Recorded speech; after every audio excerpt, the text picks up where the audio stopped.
Hello everyone, welcome to another Python tutorial video, and today we're going to see another problem where we have to solve a task. Here we have to ask the user to input a string containing exactly one word.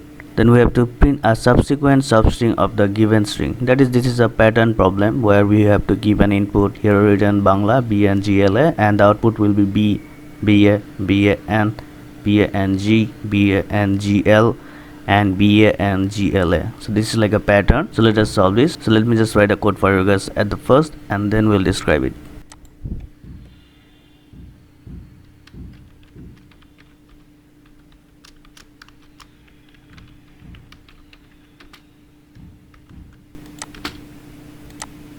Okay, my code is complete, so let's just run it.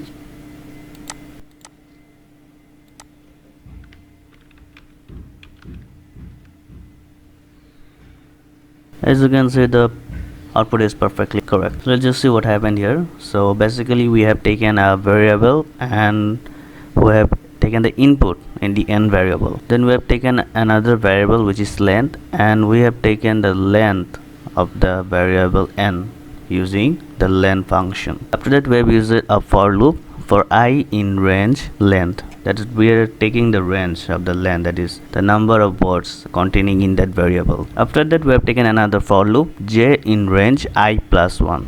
That is, here you can see the I is this part, like the horizontal, but we need the next word j.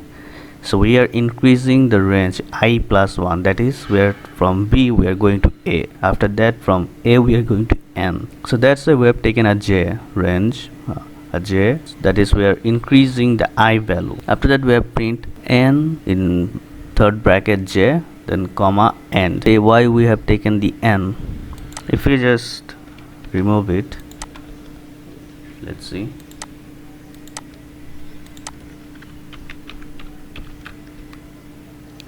You can see only the numbers are printed, but we need the letters. For that reason we are taking the n, that is the j value are taking the n variable input. That's why we have taken return n third bracket j, that is this j is taking the values from the n variable.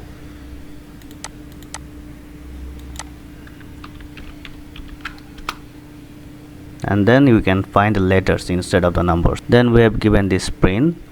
This print is given because for creating a new line. If we let's just,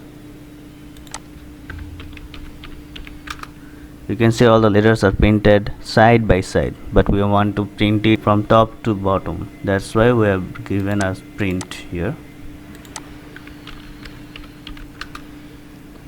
and that's how you get one letter by letter. And you can write this print in the down. You can write it or not write it, that's mandatory. So this is a simple code. Hope you guys like it. Thanks for watching. Do subscribe and see you in the next video. Thank you.